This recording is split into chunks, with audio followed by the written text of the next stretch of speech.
ma jõin enne selle saate salvestamist ära suure tassitäie kohvi. Super, palju õnne. Väga õige otsus.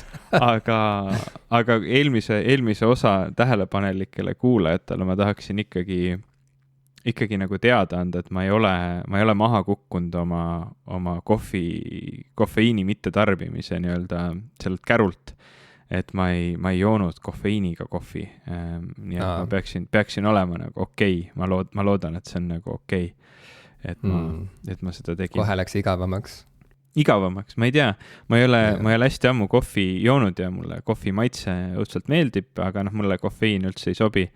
Aga kuna siin, vaata, ma ei tea, et koroona ajal tekivad hobid on nagu selline huvitav asi, et ma olen mingi meeletult küpsetanud terve aasta, eks ole, ja tegelikult ostnud veel mingeid pille ja asju juurde. Et siis nüüd mõni nädal tagasi siin Eeva hakkas kohviga hästi aktiivselt tegelema ja me oleme ostnud mingisuguse käsijahvati ja Chemexi kohvi tegemise aparatuuri. Ma ei teagi, kuidas ta täpsemini nimetada. Ja siis ta on hästi palju siin selle kohviga mässanud ja ma mõtlesin, et ma nagu murdusin natukene, aga et mitte siis murduda täielikult, et nagu seda kofeiiniga kohvi tarbida, et siis ma tellisin omale Kokomo mingisuguseid kohvijube, mis on kofeiinivabad ja siis ma tegin ka nüüd omale kohvi. Väga lahe ja imelik on see, et me leidsime täpselt samal ajal siis tagasitee koduse kohvi tegemise juurde, sest et ma samamoodi tellisin just nüüd mõned päevad tagasi meile koju korraliku sellise kohvi, selle mokapoti, siukse väga nunnu, mis ei ole siuke klassikalise disainiga, vaid ikkagi siuke Nordic design, et see natuke näeb välja nagu seal sinu Valheimi mängus see sinu viiking võiks kasutada, kui ta oleks siuke disaini hipster ja armastaks minimalismi. No eks ta on ka, kas sa oled tema habet näinud? Viimasel ajal mitte, viimati nägingi, kui sa teist korda otseülekannet tegid. Kas siis tal juba oli see habe, millest sa räägid? Jaa, tal on algusest peale olnud habe ja väga kelmikas tukk ka, aga kui ta kannab seda kiivrit või midagi asja peas, siis tal seda tukka kahjuks väga näha ei ole. Aga tal on väga kelmikas tukk, ma võin sulle lubada. Okei, selle võiks panna võib-olla isegi kaane pildiks tänasel osale, et kõik näeksid seda kelmikat tukka. Ma ei julge panna neid mängupilte enam sinna saate selleks kaane pildiks, siis pooled inimesed ei julge kuulata, et on mingi mänguosa jälle. No, mul on sellest juba suva, sest et ma nüüd olen vaimselt edasi liikunud järgmisele tasandile. Ma võin lühidalt rääkida, kuidas see käis. Et kuna ma olen nüüd... Et ja mul on nagu rind kummis praegu julgusest ka, sest ma olen ka ühe kohvi ära joonud ja see oli kofeiini ka. Okay. Nii et ma võin nagu niimoodi suu vahutades võin rääkida hästi enesekindlalt asjadest veel umbes 1,5 tundi ja siis tuleb see crash. Siis ma loodan, et me lõpetame salvestuse ja ma saan minna kuskile voodi alla peitu kägarasse looteasendisse. Siis me teeme selle meie lisasaate nüüd, kui pinge on maas, et siis võib nagu panna lisapealkirja, et nüüd, kui kofeiini mõju on taandunud. Ja kusjuures sageli nüüd, kui pinge on maas, lisaosa salvestused toimuvad sellises olukorras, kus ma tunnen ennast tegelikult, et mul on kas hapnikupuudus, sest et ma olen olnud teki all pikalt, või siis mul on mingisugune muu mure, et ma pean kuskile minema, aga ei saa minna, sest on vaja lause lõpetada, et see on alati kõige ebamugavamates tingimustes sünnivad need lisasaated ja aitäh kõigile Patreoni toetajatele, kes on meiega nende lisasaadete rubriigis samamoodi. Ootamised saaks juba minema. Et see pealkiri on üsna petlik, vaata, et mis mõttes nüüd, kui pinge on maas. Mul siis just tuleb see kõige suurem pinge, aga lisaks on tore veel see ka, et endal on pinge peal ja siis me tavaliselt räägime seal asjadest, millest võib-olla ei taha nagu liiga laiale ringile rääkida. Näiteks viimati pärast seda räntimist ma isegi natuke põdesin pärast, mõtlesin, et okei, kas siit võib nüüd tulla üles mingisugune probleem. aga ei tulnud, sest et meil õnneks ei ole nii palju toetajaid. Viimane kord jah oli ikkagi päris pingeline ja päris nagu nagu räntiks läks kätte jah, selles suhtes, aga ei, minul ei ole mitte mingit kahetsust, see oli nagu, kõik oli õige, nii pidigi olema ja kui sellest oleks asi üles tulnud, siis ma oleksin veel suurema ränti teinud. No väga hea, et siis on sellega, siis me oleme nagu ühel leheküljel ja toetame teineteist, mis iganes ka ei juhtuks, aga igal juhul ma tahtsin rääkida sellest mängu kaanepildist nii, et vaata, ma olen nüüd nagu paar aastat umbes olnud niimoodi, noh, ikka süvenenumalt mängutööstuses sees, on ju, sellise insiderina, et ma reaalselt töötan mänguarendus ettevõttes, on ju. Ja suhtlen hästi paljude erinevate loovdistsipliinide esindajatega, ma olen oma töö tõttu väga palju suhelnud näitlejatega loomulikult, sest et lavastajana nemad on eeskätt minu sellised nagu partnerid igapäevaselt, aga ka kirjanikega palju, muusikutega ja noh, maalikunstnikega, on ju, et disaineritega, et nad kõik on osa sellest suurest maailmast, kust ma end leidsin nüüd paar aastat tagasi. Ja hästi palju oli sellist imelikku, ma ei tea, tulnuka tunnet põhimõtteliselt, kui ma selle töö alguspäevil kuidagi sattusin jälle rääkima oma eelnevatest eluperioodidest pärit sõprade ja kolleegidega ja sain aru, kui vähe nad nagu üldse hoolivad mängumaailmast või kui vähe nad tähelepanu pööravad sellele. Sest et hästi ruttu sai selgeks, et nende ettekujutus sellest valdkonnast on et neil puudub see tegelikult. Neil on mingisugune ettekujutus, mis tekkis siis, kui nad ise olid võib-olla lapsed, on ju, ja kui ka mängutööstus oli lapse kingades. Aga see ei ole vahepeal ajas edasi arenenud väga. Ja ma nüüdseks olen jõudnud punkti, kus ma enam ei lase sellel ennast takistada, sest et ma tõesti usun, et videomängud on jõudmas punkti, kui nad juba ei ole jõudnud punkti, kus nad hakkavad kultuuri viima edasi. Nagu et popkultuuri kõige kesksem vedur sel sajandil on videomängutööstus. Ja see võib kõlada jaburalt inimestele, kellele see mõte on uus või uudne.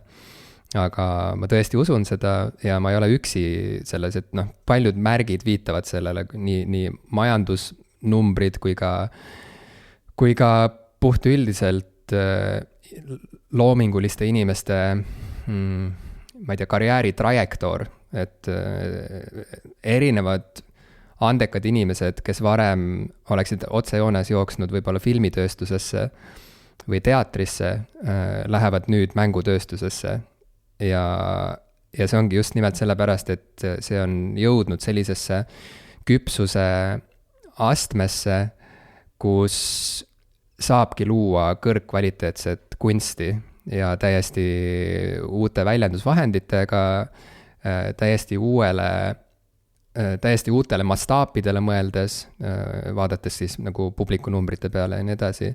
Ja see on tohutult põnev ja äge ja sellepärast ma enam ei muretse ja ma ei taha enam vabandada ka, kui ma räägin mängudest näiteks meie saates, sest et see on see on ka osa sellest, mäletad, me rääkisime eelmine kord, et meil on nüüd 5 aastat peaaegu selja taga saatetegijatena, et saab juba vaadata tagasi ja teha mingisuguseid kokkuvõtteid selle kohta, kuidas meie teemade valik on ajas muutunud, on ju. Ja see on fakt, et mängudele on aina suurem rõhk nagu peale tulnud ja siis tekib natukene see küsimus, et kas meie saade on nüüd nagu muundumas mingiks mängusaateks. Ja ma arvan, et see ei ole, sest et meil on alati erinevad teemad laual. Lihtsalt see, et me aina rohkem või süvenenumalt oleme rääkinud mängudest, viitab jällegi sellele, et see on see, kuhu meie pilgud on suunatud, sest et paratamatult see on kõige elavam, kõige nagu kiiremini arenevam kultuurivorm praegusel hetkel. Ja see on lihtsalt tohutult põnev ja oleks hästi lühinägelik mitte sellele tähelepanu pöörata, tahtlikult veel mitte tähelepanu pöörata. Ma saan aru, kui ei ole seda harjumust ja ongi fookus olnud kogu aeg mujal ja süvened jääd nii-öelda oma liistude juurde, et oled kogu aeg olnud näiteks ainult kirjanduskeskne või teatrikeskne ja siis räägidki sellest edasi. See on ka väga okei. Aga see on natuke nagu sihuke Matrixi teema, et kui sa juba oled võtnud Morpheuselt selle, mis oli punase pilli oled vastu võtnud, on ju, siis on väga raske leida tagasiteed ja kuidagi jõuga nagu sundida ennast vaikima erinevatest väga põnevatest arengutest videomängutööstuses, sest et need on olulised. Ja neil on tugev ja pikaajaline mõju kultuuri või popkultuuri arengule laiemalt. Selline kõne. See on väga huvitav, sellepärast, et ma mõtlesin sellele samale teemale üks päev, et huvitav, et me oleme mängudest hakanud oma saates rohkem rääkima, sest kui mängude teema meil esimest korda, päris esimest, ma ei tea, see oli ilmselt mingi esimese 10 saate nagu seas tuli mängu teema kuidagi ülesse, siis me rääkisime rohkem nagu sellest nagu mida me nagu kunagi mängisime ja minu meelest nagu ma mäletan, et see oli üsna selline, et me kuidagi alustasime, et esiteks nagu ärge muretsege, et me, või et ärge meid liiga karmilt hinnake, et me tegelikult ei ole väga mingid mängurid, tegelikult me ei tea sellest maailmast midagi, aga siis, et me oleme seda ja toda ja kolmandat teinud ja minu meelest tol hetkel, minul oli küll arvuti, millega sai mängida, aga mul ei olnud ühtegi konsooli ja minu meelest ka sinul ei olnud nagu ühtegi seadet kodus, millega oleks saanud nagu mänge väga mängida. Peale võib-olla sinu enda nagu laptopi. Midagi oli tegelikult kindlasti, aga jah, meie kurtmise peale PlayStation Eesti kinkis meile PlayStation 4. Et me midagigi saaksime mängida, mis oli väga tore üllatus ja siiamaani oleme tänulikud. Oleme. PlayStation 5 küll ei saadetud, aga... No me virisesime selle disaini üle ka ikkagi oma jagu palju. aga mis on huvitav, et selle aja jooksul veel mitte öeldes, et mis on huvitav nüüd siit edasi, aga ma mäletan tol hetkel meid üks hetk kutsuti veel puhata ja mängida saatesse külalisteks. Kahjuks tol hetkel sina küll ei saanud minna, aga mina läksin ja nemad ka kuidagi nagu rääkisid, et me kuulasime teie saadet ja seal te kuidagi nagu veel nagu vabandasid umbes, et ei tea mängudest väga palju, siis hakkasite rääkima ja tuli nagu üsna palju erinevat juttu. Ja see on nagu muutunud selliseks, et tegelikult meil mõlemal on mitu konsooli kodus, me mõlemad tegeleme aktiivselt mängimisega, sina oled täna, eks ole, mängustuudios tööl, tegeled mänguga tööalaselt igapäevaselt ja see ongi nagu väga... Ja sina oled tõusev Twitchi staar. Ja mina olen mängustriimer. Eks ole, et selles suhtes see nagu 5 aastaga on üsna tõsiselt see muutunud ja isegi tegelikult ma võiks öelda, et viimane aastagi on päris nagu suur muutus olnud, sellepärast, et see pandeemia osas, mis sa teed, sa ei lähe ju kinno. ja mängud selles kontekstis, kus inimesed on rohkem kodused ja teisi nagu selliseid alternatiivseid vaba aja veetmise viise on ka vähem. Klubisse ei lähe, baari ei lähe, igasugused hobid, mis nõuavad teiste inimestega füüsilist kontakti või lähedast olekut, nagu on ka piiratud või üldse nagu mingitel perioodidel keelatud olnud. Ta on saavutanud vähemalt minu elus küll oluliselt nagu sisukama rolli või tihedama rolli ja 5 aastat ja mängud on olulisemad. Nad on olulisemad kui kunagi varem ja seal toimub rohkem kui kunagi varem ja sellepärast me ei lõpeta ka mängudest rääkimist ilmselt enne, kui see kõik jälle ära vajub ja tõuseb esile mingisugune muu kunstivorm, millest on olulisem rääkida. Aga ma ei tea, ja. Teeme kõlli ära ja teeme sissejuhatuse ja siis lähme teema juurde, mis mul on tunne, et natukene sellega seostub, aga nüüd me oleme salvestanud juba, eks ole, mingi circa 15 minutit ja mul on tunne, et saade on just juba pihta hakanud, aga me pole ametlikult alustanud ja mul on tunne, et me ikkagi peame. Siis mu see mindset läheb nagu õigesse kohta. Kuidas on mindset eesti keeles? Mõistuse olukord, mõistuse olustik. Ei, see ei ole üldse elegantselt. Mõistuse olukord. Peakoht. Häälestatus, ütleksin mina. Jah. Ühesõnaga häälestume.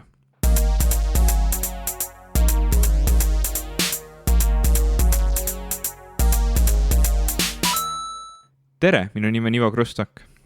Tere, mina olen Jim Ashilevi. Ja te kuulete saadet Popkulturistid. Ma ei ma isegi ei tea, kas see tänapäeval enam on tõsi. 5 aastat tagasi oleksin ma praegu täna siin pärast seda sissejuhatust, mis me siin saate alguses tegime, teinud sellise nagu oma arust hästi osava lükke ja öelnud, et noh, nagu jõuda meie saate teemani, oleksin öelnud, et jah, noh, me rääkisime siin küll, eks ole, palju mängudest, ometi mul on siuke tunne, et väga paljud inimesed arvavad, et mängud on ikkagi suhteliselt kasutud asjad. Vaata, siis me oleksime saanud minna tänapäeva teema juurde, aga mul on tunne, et nüüd 5 aastat hiljem ma ei saaks seda asja teha, sellepärast et mul on tunne, et see hulk inimesi, kes arvab, et mängud on kasutud, on kuidagi kahanemas, et nagu paljudel inimestel on täna kas läbi enda isikliku kogemuse või läbi oma lähedaste või pereliikmete kogemuse palju tihedam suhe. Noh, ütleme siis nagu antud kontekstis arvuti või videomängudega. Aga see rikuks ära mu selle nii-öelda mõnusa ülemineku, nii et ma ei teagi nüüd, mida teha. Aga noh, tee nii, nagu on mõnusam kuulata. Mõtle kuulaja peale. No okei, mõtlen kuulaja peale. Tee see mõnusaks, aga tee niimoodi, et sul endal ka oleks mõnus. Tead, ma olen vahel raamatuid ka lugenud. Nii. Lisaks sellele, et ma olen mänge mänginud. Ja ma lugesin siin aasta alguses ja tegelikult juba olgem ausad eelmise aasta lõpus Barack Obama nüüd siis seda ma ei tea, uut või viimast või ühesõnaga tema viimast raamatut The Promised Land, mis tuli eelmise aasta, ma ei tea, minust oli kas näiteks novembris või millalgi välja. Sellele tuleb ikkagi järg vist ka, ma olen aru saanud. Jaa, see on, ei saa öelda, et see on tema autobiograafia esimene osa, see on tema nii-öelda presidendi autobiograafia esimene osa, sest ta on kirjutanud ka oma varasemast elust nagu ja varasemalt raamatuid. Aga see on siis tema presidendiks saamisest ja siis esimestest aastatest presidendina USA-s. Ja see võttis mul meeletult kaua aega, et see läbi saada, sest see on küllaltki mahukas raamat ja ma alustasin... Kui sa ütled meeletult kaua, siis mida see sinu maailmas tähendab? 4 kuud? Jah. Okay. No, võib-olla kõige hullem ei olegi, oleks võinud veel kauem minna, aga ühesõnaga see oli väga hea raamat ja väga huvitav. Aga tänu sellele ma ei lubanud endale ühtegi uut raamatut nagu ette võtta, sest ma mõtlesin, et ma loen kõigepealt selle nii-öelda Obama raamatu läbi ja siis ma võtan ette nii-öelda sellise pika nimekirja, mis mul juba tekkinud oli.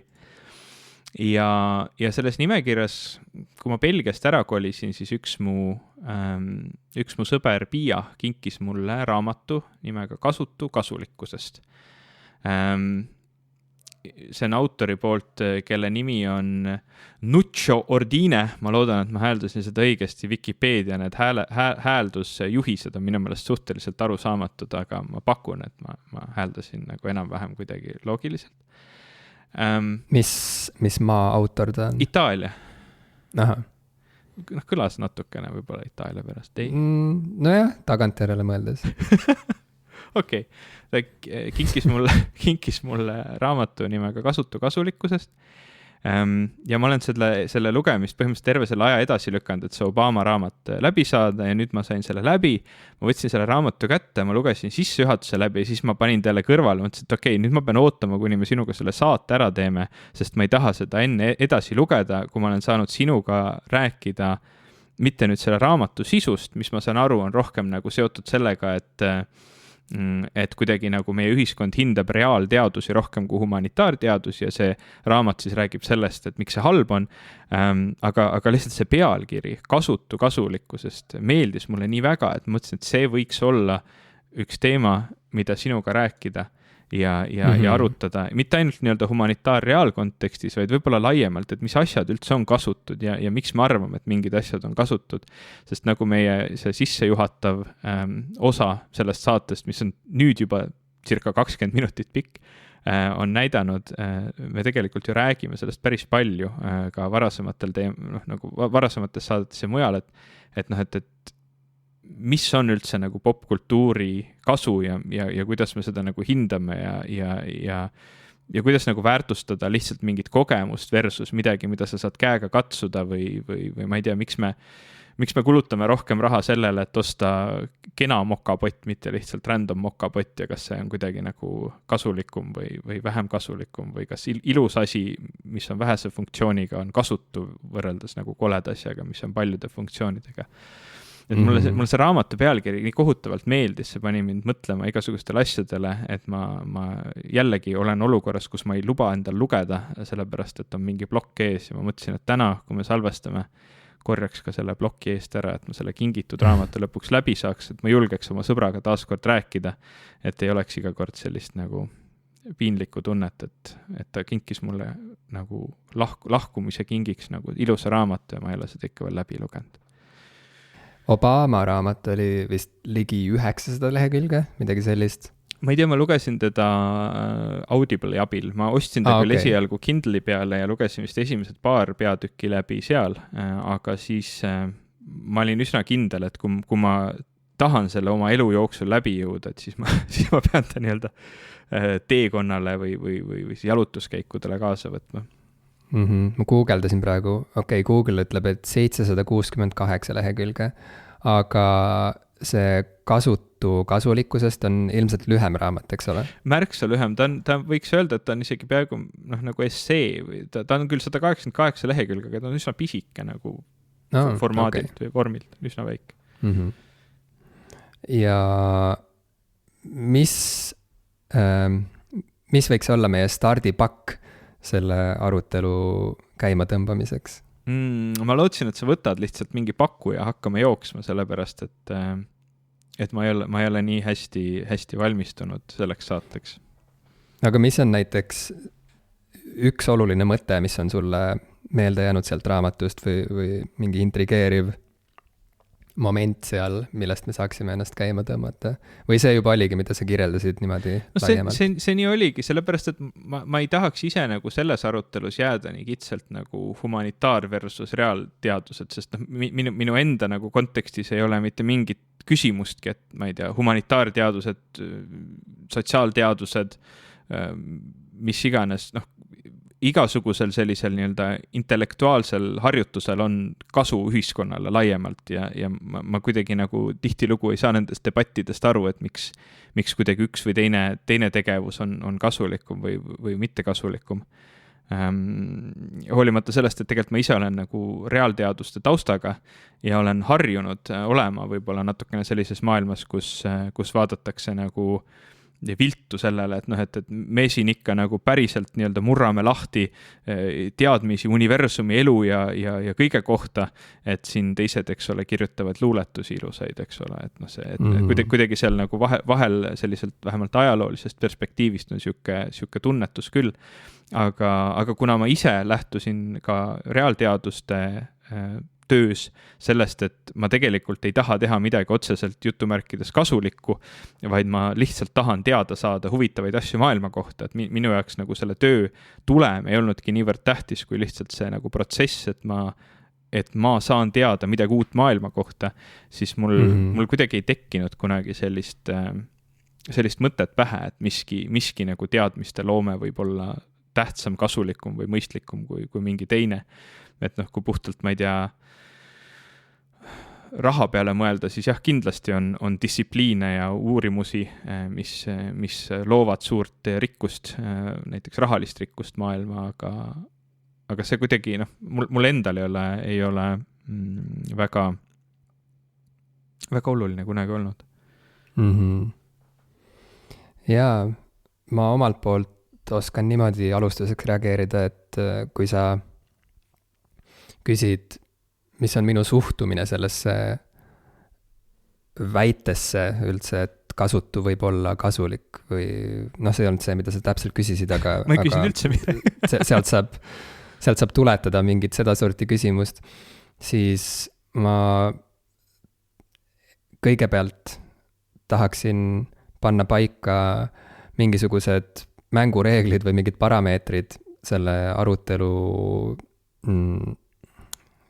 läbiviimiseks üldse, ja alustuseks... Issand, me oleme jälle mingi teises või kolmandas saates tagasi, kus sa ka alustasid sellega, et me peame parameetrid paika panema. Või see oli mina, ma ei mäleta. Mul on siuke tunne, nagu ma oleks esimest korda elus niimoodi öelnud.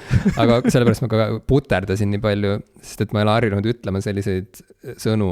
Aga põhimõtteliselt minu meelest tuleb alustuseks küsida, et mis see eesmärk siis on meil ühiskonnana või inimkonnana, mida me kõige rohkem väärtustame ja mis suunas me tegutseme igapäevaselt.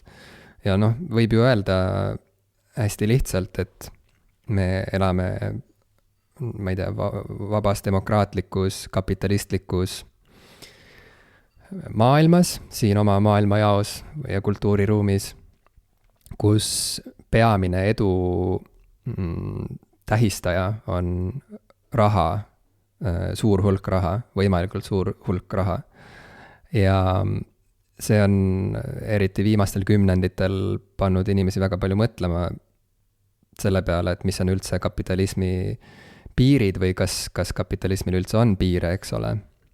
Et kas kõige tähtsam on ikkagi võimalikult suur kasum või on meil tegelikult vaja mingisuguseid veel suuremaid suunavaid väärtusi, mis aitavad kapitalismi natukene piirata ja ohjes hoida, et me ennast täiesti ära ei hävitaks selles tohutus raha näljas.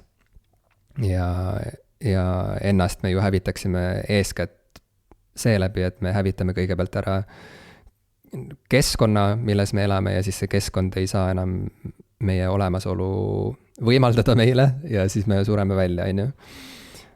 Ja võib küll vaadata ju selle meie praeguse sihukese juhtiva ideoloogia poole sellise kriitilise pilguga, et võib-olla asi ongi jah, selles ideoloogias, et me peame seal mingisuguseid korrektuure tegema. Aga mulle tundub jah, et noh, kapitalistlikus maailmas on väga raske väärtustada nii-öelda kasutuid tegevusi või kasutuid asju. Ehk siis, kui mingisugune tegevus või asi ei vii väga selgepiiriliselt või ei garanteeri suurt rahalist edu ja suurt sellist tootluse kasvu, mis omakorda suurendab rahalist edu, siis on hästi raske leida selle olemasolule põhjendusi või on hästi raske õigustada luuletuste kirjutamist näiteks või laulukeste kirjutamist. Luuletused tegelikult on hea näide, sest et peaaegu mitte keegi ei teeni raha luuletusi kirjutades või kui teenib, siis see on alati väga sümboolne rahaline sutsaks, ütleme kõige ekstreemsemal juhul võib kellestki luuletajast saada keegi nagu näiteks on hetkel Amanda Gorman, on tema perekonnanimi vist või? Kes näiteks USA's nüüd Joe Bideni ametisse vannutamise tseremoonial astus üles luuletusega, mis paljusid inimesi väga liigutas ja kui ma ütlen paljusid, siis see tähendab reaalselt kümneid, võib-olla 100 miljoneid inimesi. Globaalselt ikka, eks ole. Globaalselt jah, ja tema on siis võib-olla hetkel, ma ei tea, kõige paremini teeniv luuletaja maailmas, aga noh, selliseid inimesi saabki korraga olla reaalselt umbes üks kogu maailmas.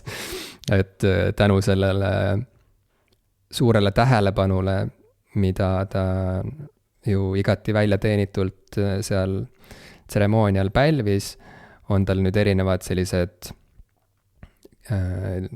lepingud tehtud kirjastustega, ta kas juba andis välja või kohe annab välja oma selle presidendi tseremoonia luuletuse kui ka oma muud luuletused ja tema puhul võib tõesti uskuda, et kirjastus saab rikkaks ühesõnaga tänu sellele, et nad nüüd saavad avaldada just selle poeedi teoseid, aga see on ka midagi sellist, mis noh, kestab natukene aega ja siis see ilmselt noh, vajub ära, on ju, et see ei tundu olevat midagi sellist nagu iPhone, ehk siis, et iPhone'i sa saad müüa iga aasta uuesti aina kallima hinna eest ja paradoksaalselt aina rohkematele inimestele.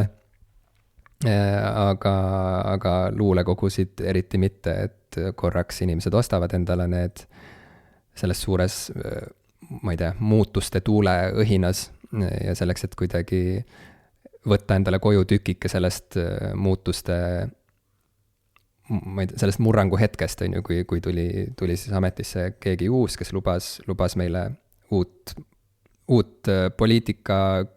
poliitilist kliimat ja ma ei tea, uut lootust ja uut mida kõik, on ju. Aga et see ei jää kestma selles mõttes, et me võib-olla mõne kuu pärast enam ei taha osta luuleraamatuid. Nii et kas kasutu saab olla kasulik või kuidas üldse aru saada, kui kaugele saab minna oma kasutute tegevustega, kui endal on nendesse tegevustesse usku, aga teistel ei ole. Ma arvan, et see on iga tõsise loominguga tegeleva inimese selline igapäevane küsimus tegelikult ja see tekitab palju eksistentsiaalseid kriise ja see murrab inimesi ka tegelikult ikka väga kergelt.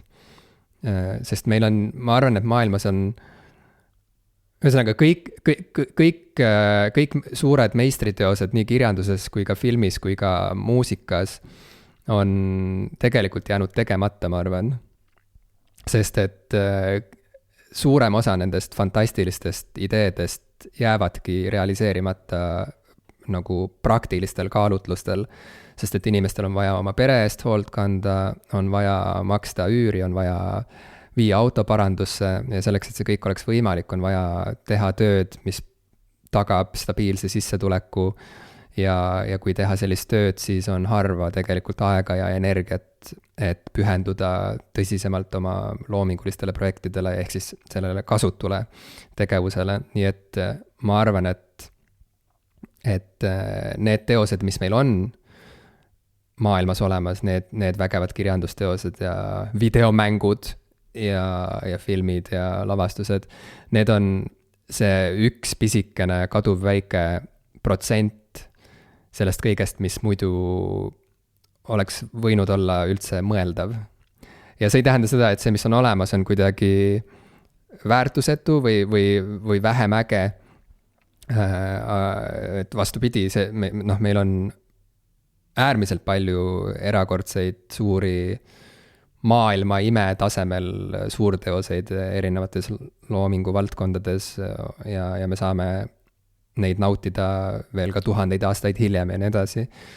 Aga jah, mis ma lihtsalt öelda tahan, on see, et just see kasutu, just see, kui raske meil on kasutu tegevuse tegemist endale põhjendada ja teistele põhjendada, garanteerib selle, et tegelikult suurem osa nii-öelda neid kasutuid asju, mis võinuks anda ägedaid tulemusi, jäävad tegelikult tegemata siin maailmas. See on lihtsalt osa, see on nagu füüsikareegel peaaegu. Ühesõnaga, see on nüüd see esimene peatükk minu tänasest ettekandest.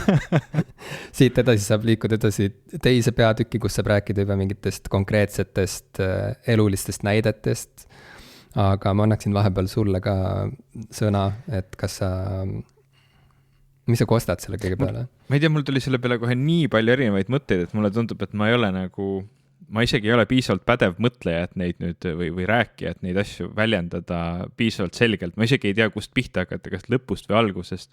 Aga võib-olla siis nagu algusest pihta hakates. Mul isiklikult nagu, ma ei tea, see tundub isegi vahel nagu minu kaaskondlaste või ütleme siis minu vanuses, ma ei tea, selliste hipsteri tüüpi inimeste või isegi ka näiteks keskkonnataustaga inimeste puhul võib olla üllatav, aga mul ei ole üldiselt kapitalismiga mingeid väga suuri probleeme.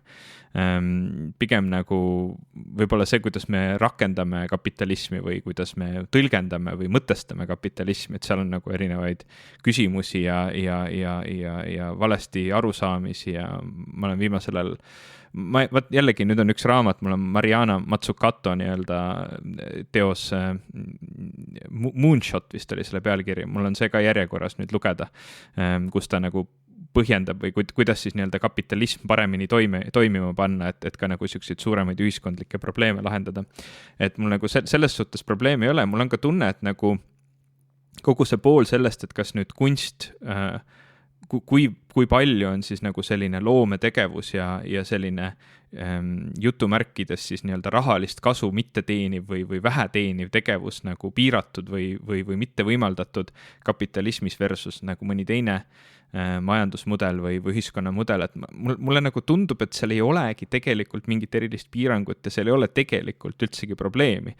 Seda on kindlasti nüüd eriti nõme kuulata kellelgi, kes näiteks üritabki, kelle hingesoov on näiteks olla luuletaja ja sellega ennast ära elatada, siis ta kuulab nüüd, kuidas mingi privilegeeritud noor härra siin istub ja seletab, kuidas see ei ole, probleemi ei eksisteeri.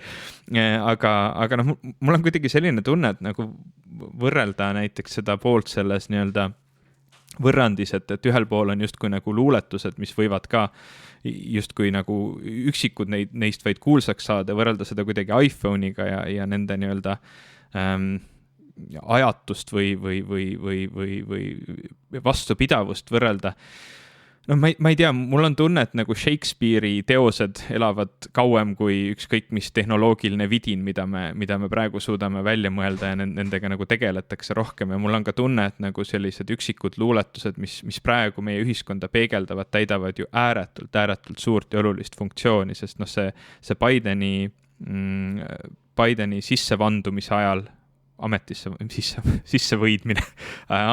vandumise ajal esitatud luuletus on ju ideaalne näide sellest, kuidas noh, nagu selle sama luuletuse abil on võimalik võtta kokku mingi suure osa inimeste tunded, nende mõtted, nende nii-öelda selline äng ja nende rõõm ja õnn ja seda jagada kuidagi viisil, mis hästi paljusid kõnetab.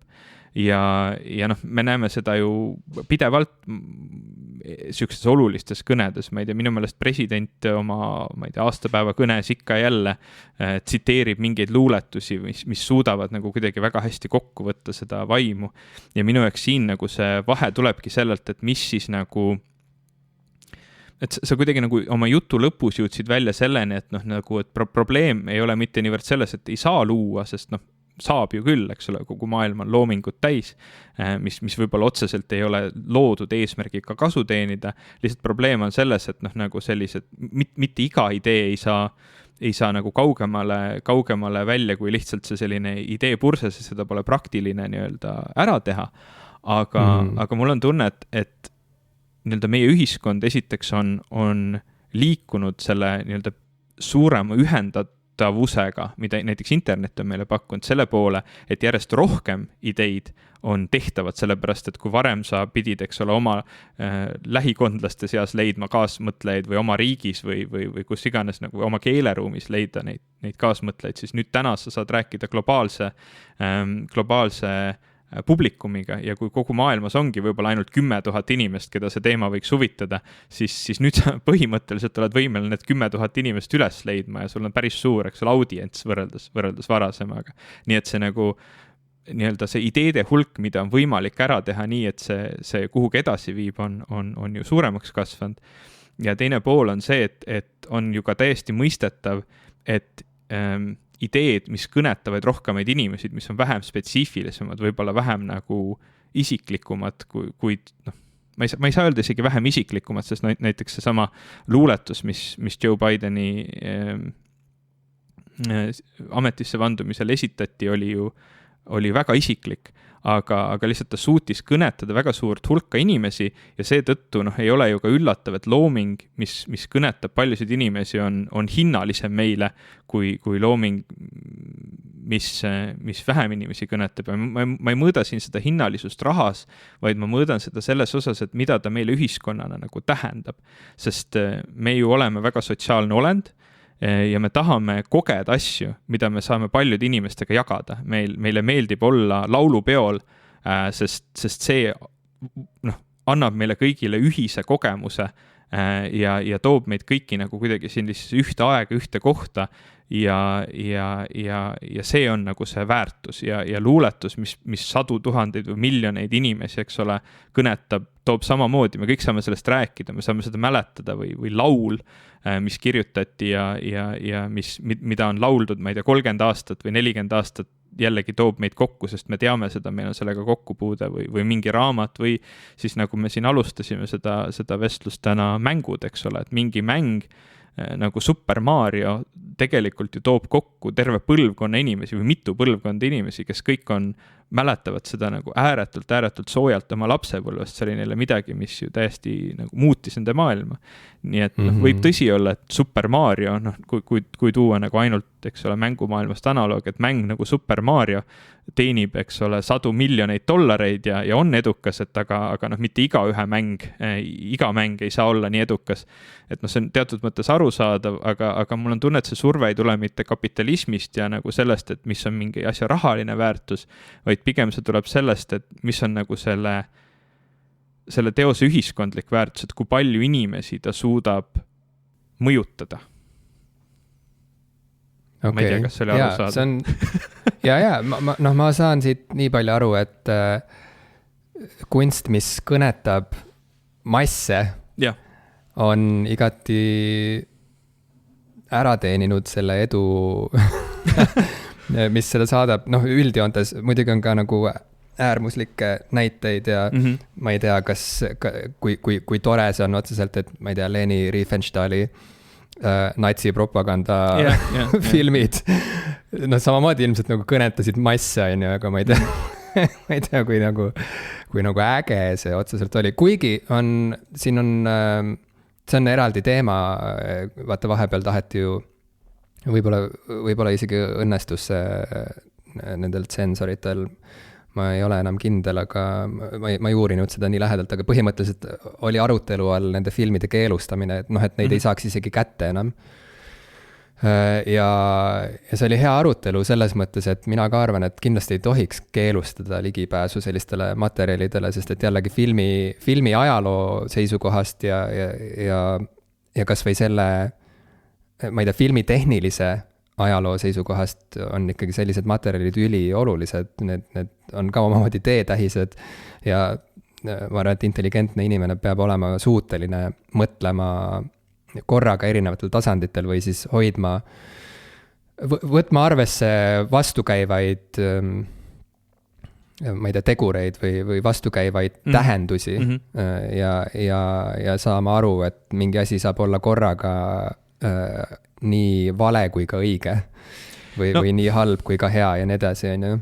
Ma siinkohal võib-olla nagu teeks selle nagu eristuse, et see, et miski asi kõnetab väga palju inimesi ja sellel on väärtus, ei tähenda ilmtingimata seda, et see peab hea olema. Et tal on suur väärtus, sest ta kõnetab palju inimesi, aga see võib olla nagu ühiskondlikult, ma ei tea, halb asi või siis näiteks sinu maailmavaatest lähtuvalt halb asi. Ma vaatasin täna ühte osa Simpsoneid, seal oli üks päris hea nali, mis oli seotud Ayn Randiga, ma ei tea, kas ma hääldan sedagi nime õigesti, aga siis mul tuli meelde, et mulle üldse ei meeldi Ayn Rand, aga tema filosoofia on väga edukalt üle maailma levinud, eks ole.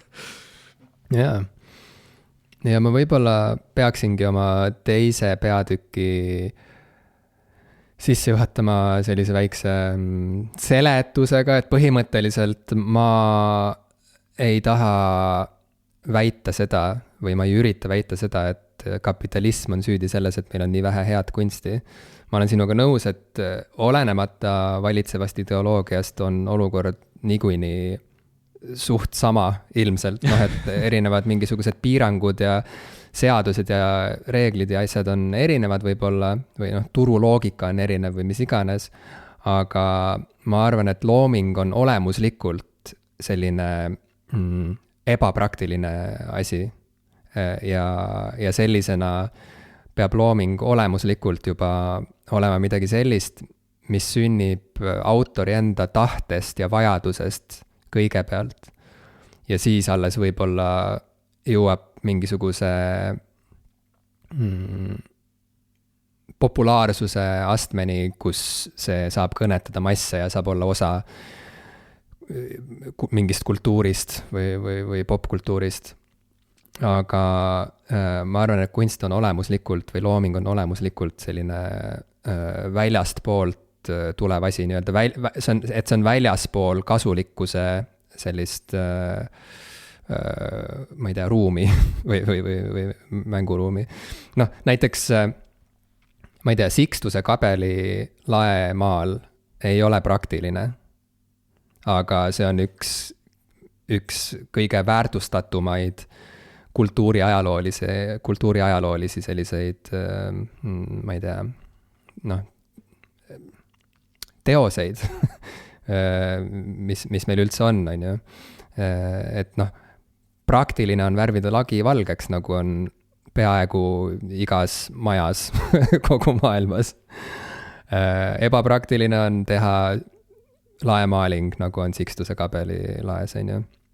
Ja see on siuke hea äärmuslik näide selle kohta, kuidas minu meelest looming ongi siuke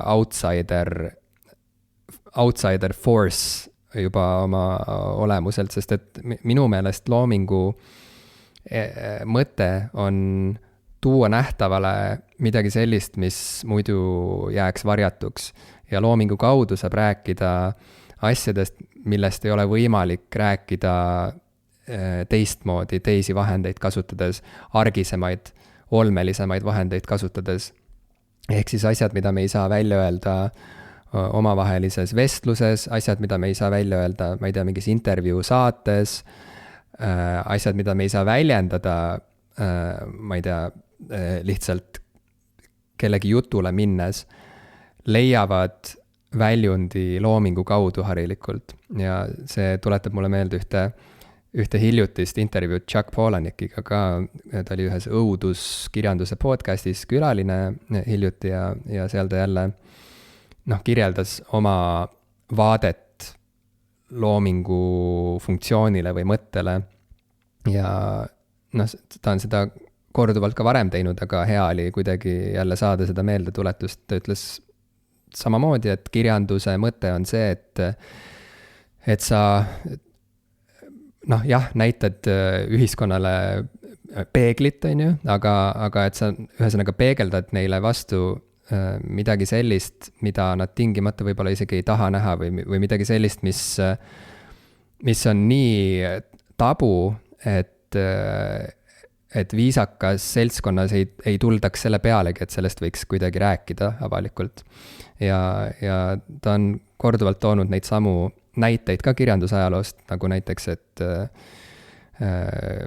teatud tõlgenduse järgi näiteks Dracula väljendas sellist Briti hääbuva kõrgklassi hirmu selle ees, et jõukad juudid tulevad ida poolt sisse ja võtavad ja ostavad kinnisvara ära ja seavad end sisse ja põhimõtteliselt nagu söövad selle kultuuri siin ära, et siuke hirm sellise ida poolt tuleva intelligentse, võimsa ja jõuka võõra ees võis olla üks Dracula edu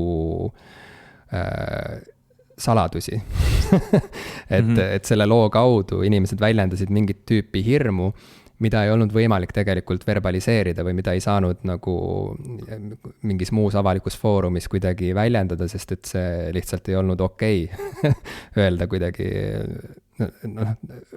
tunnistada, et sul on mingid sellised ängid või hirmud. Samamoodi Dr. Frankensteini monstrumi lugu omal ajal, seda võib vaadata teosena, mis väljendas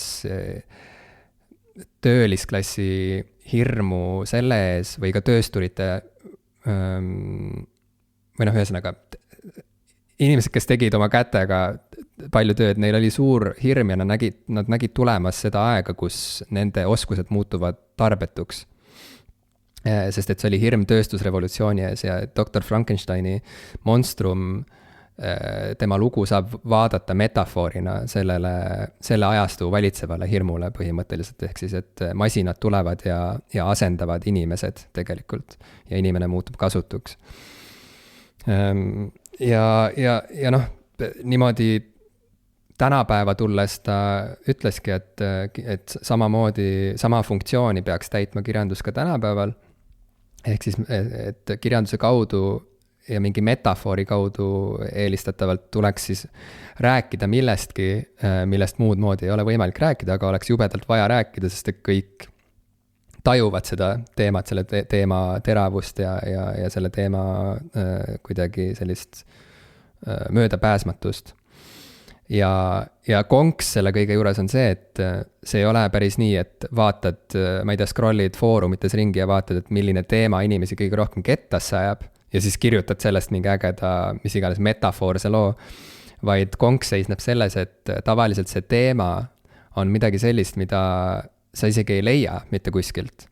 Et see teema on nii peidus, et sellest ei räägitagi, saad aru, et see autori geniaalsus seisneb selles, et ta suudab tabada mingisugust aspekti oma kaasaja elu juures, mis ühtaegu mõjutab kõike, aga on täiesti peidus ka. On täiesti varjatud, täiesti nagu nii hästi tabu all, et inimesed isegi ei oska sõnastada seda tabu. Ja, või noh, kui siis ainult võib-olla mingi 100 hiljem on ju, tagasi vaadates. Nii et sellisena ma ei kujuta ette, et looming saaks olla selles mõttes kuidagi süke, puhtalt süke riigi poolt tasustatud selline tellimus või mingisugune süke teenus, et noh, tulge nüüd kõik luuletajad ja näidake meile meie nägu, meie tõelist palet peeglist, on ju. Et see peabki alati tulema kuskilt vasakult ja see peab tulema ootamatult ja loominguline inimene peab ise veenduma oma, ma ei tea, eneseväljenduse nagu olulisuses ja vajalikkuses. Keegi teine ei saa seda talle öelda ja selles mõttes see peab alati olema ilmselt nagu väga ebamugav ja väga ebapraktiline. Ehk siis sa pead leidma mingi viisi, kuidas kuidagi muud moodi nagu ära elada ja oma perele katus pea kohale paigutada ja kõigile toit lauale panna ja siis selle kõige juures veel pead leidma mingi viisi, kuidas siis oma möödapääsmatu lugu maailmale ära rääkida. Mul on tunne, et sellega kaasneb mingi melanhoolia ja mul endal ka, kui ma seda ise räägiks või kui ma kuulan, kui sina seda räägid, kaasneb selline melanhoolia ja mingi siuke tunnetus, et midagi on justkui valesti. Aga mida rohkem ma sellele mõtlen, siis mulle tundub, et kõik ongi päris õigesti ja mul on tunne, et meil on mingid eeldused, mis ei ole päris tõesed. Ma olen kohtunud inimestega, kes alahindavad kunsti tähtsust. Nad kasutavad näiteks disaineritest rääkides mingeid selliseid sõnu nagu disainer-kombainerid. Nad räägivad sellest, et võiks ju loomingulist mõtlemist toetada küll, aga siis tulevad jälle mingid, kes ilusaid potte teevad või luuletusi luuletavad, et sellest pole justkui kasu. Et ma olen selliste inimestega kokku kes puutunud. Kes räägivad niimoodi? Ma ei tea, igast imelikud inimesed. Ükski mu sõber pole mulle kunagi selliseid mõtteid väljendanud, aga ma olen lihtsalt kokku puutunud inimestega, kes on nii rääkinud. Aga mul on tunne, et nad eksivad ka enda suhtes, nad ei ole endaga ausad, kui nad sedasi nagu räägivad või väljendavad. Ja mul on tunne, et nagu selline ühiskonnas prevaleeriv suhtumine, just kui me väärtustaksime, ma ei tea, kas reaalteadusi siis või reaalseid asju või füüsilisi objekte või näiteks telefone või telekaid või kuidagi rohkem kui näiteks loometööd, on need siis luuletused või filmid või mängud või videod või mida iganes, et see on nagu, et see ei ole tõsi, et me ei tee seda. Sest ma kujutan ette küll, et on inimene, kes kuidagi nagu saab kokku kellegagi kuskil peol, on hea töö peal, edukas inimene ja saab kokku kellegagi, kes ütleb, et ma ei tea, ma teen YouTube'i videosid näiteks oma elukutsena ja siis kuidagi selline ebavõrdsus tekib justkui selles diskussioonis ja see inimene võib arvata, et ohoh, et see nagu justkui polegi päris töö, et see on mingi nagu lolli mängimine. Ja talle võib-olla isegi tundub, mõnel inimesel võib tunduda kuidagi imelik, et sellega üldse saab ennast ära elada, ta ei leia, et selle eest peaks nagu raha küsimagi, et inimesed teevad lihtsalt oma lõbuks seda. Aga ometi enamus meist ju käib ja vaatab neid videosid ja saab nendest väga palju, eks ole, väärtust, isegi nii palju väärtust, ma ütleks, et ilma nende videodeta, ilma nende filmideta, ilma nende fotodeta, ilma selle sisuta oleks meie need nutitelefonid ja telekad täiesti kasutud, sellepärast et see, milleks me neid tänapäeval ostame, ongi nagu kaks poolt selleks, et ise luua midagi, noh näiteks pilte, ja neid maailmaga jagada ja selleks, et tarbida seda, mida teised on loonud, sest noh, üldiselt ega me nendega ju väga palju muud ei tee. Ja ma arvan, et me väärtustame seda sisu või noh, neid seadmeid ainult tänu sellele sisule, mis seal on. Ja kui seda sisu ei oleks, noh, mõtlen, see lihtsalt tundub mulle endaga mitte aus olemine, kui ma mõtleks, et see telefon on nagu kuidagi väärtuslikum kui mingi teine. Kui mingi lihtsalt nagu, ma ei tea, luuletus või film või foto või mida iganes. Küll aga on siin selline nii-öelda ebavõrdsus lihtsalt puhtalt nagu asjade tootmises ja kättesaamises. Me oleme nagu järjest liikunud kogu aeg sinna poole, et nii-öelda loometegevusega tegelemine oleks nagu kättesaadavam ja odavam kõigile.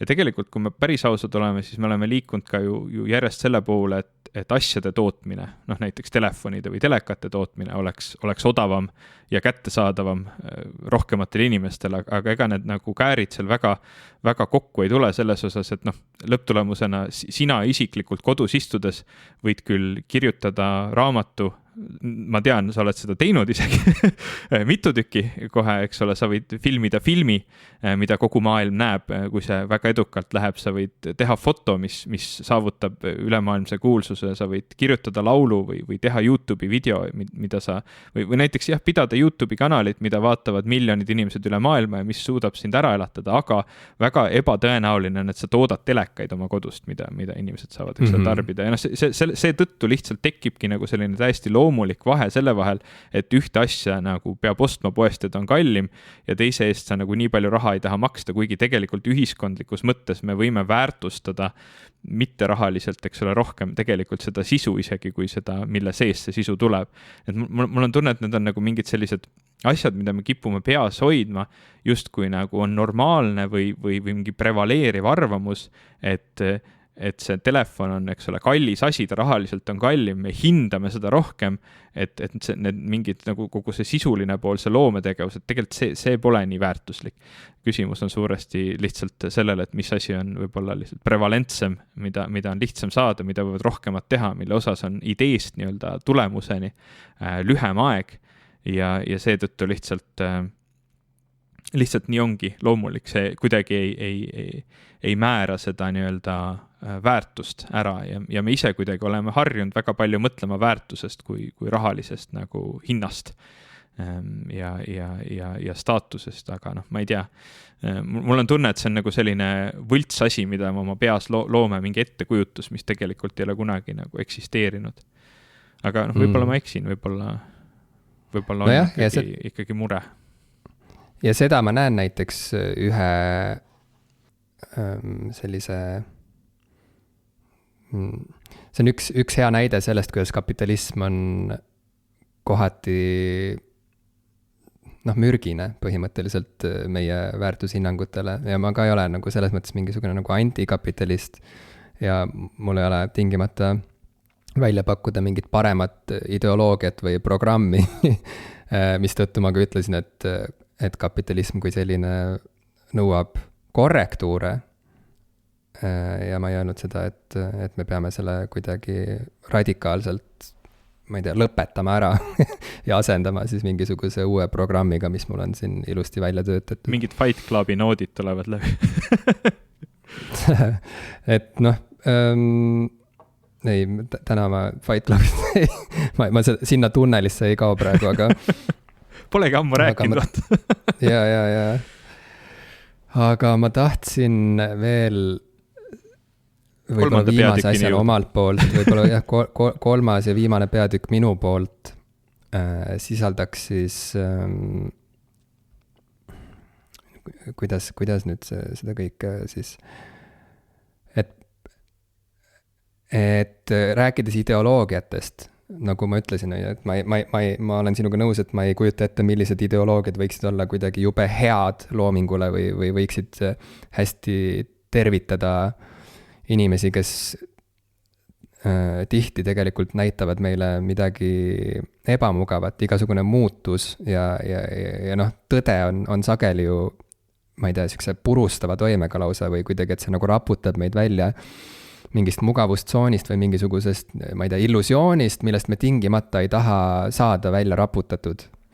Ja sellepärast on ju kunstnikud, autorid sageli sellised paarijad, et nad visatakse ühiskonnast välja, sest et nad ei käitu nii, nagu on salongi kõlbulik, nad eksivad reeglite vastu, nad ei ole piisavalt sõnakuulelikud ja nad muutuvad ohtlikuks elemendiks.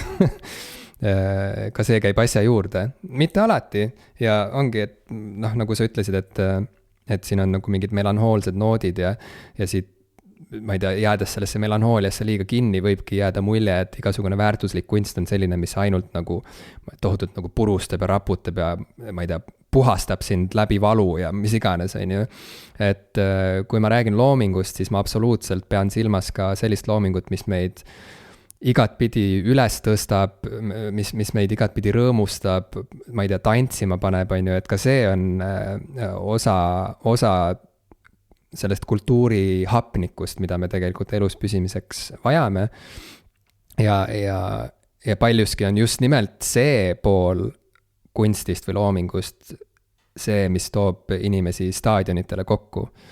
See ühine jagatud rõõm, see ühine suur lootuse puhang, mida vahel hea looming ja eriti muusika, on ju, inimestes saab tekitada. Jällegi tulles tagasi mu hea kolleegi Helen Hindpere juurde, kes on siis Disco Elysiumi The Final Cut'i lead writer. Tema ühes hiljutises intervjuus ütles toredasti, et või see isegi võib-olla ei olnud intervjuu, vaid see oligi reaalselt lihtsalt vestlus. Kus ma osalesin. Kuskil oli kirjas, et kui sa juba oma nagu argivestlusi ka vaatled kui intervjuusid, et siis sinuga on kõik põhimõtteliselt, siis sa vajad juba ravi, nagu sa oled liiga, kujutad ette, et sa oled hästi kuulus või mis iganes, elad mingis illusioonis. Aga ta ütles, et me rääkisime sellest, kuidas vaata palju sellist kommertslikku loomingut sünnib tänu komisjonide ühisele jõupingutusele, et erinevad mingid komisjonid tulevad kokku ja siis hindavad, et ma ei tea, kuidas veel, küsitlevad inimesi, et kas sa tahaks, et siin see laul, kas siin see refrään tuleks nagu, ma ei tea, nüüd pärast seda laulurida siin või sa tahaks, et oleks 2 laulurida veel ja siis tuleks refrään ja kas, noh, seda, et on hästi palju sellist nagu turu-uuringu põhist sellist otsuse tegemist, on ju. Ja võib-olla Disney on selles mõttes väga hea näide, et ma vaatasin, kuidas Frozen 2 tehti näiteks, minu arust Disney Plussis lausa on see making of olemas, kus on siis näha, kuidas neil olid regulaarsed sellised koosolekud, kus siis istusid koos need põhiotsustajad ja lisaks siis ka animaatorid ja muud meeskonnaliikmed ja vaatasid seal näiteks, kuidas, ma ei tea, Elsa jooksis mingisuguse jäätunud laineharja tippu, on ju, ja siis arutati komisjonis koos, et kuidas ta ikkagi peaks liikuma siin ja kui suureks ta silmad ikka peaksid täpselt minema, kui ta sinna tippu jõuab ja nii edasi. Ja see on üks viis, kuidas luua asju, on ju, et kui tahta jääda nagu täiesti selliseks nagu neutraalseks, et siis see on lihtsalt üks loomise viise, on ju, üks kollektiivse loomingu loomise viise.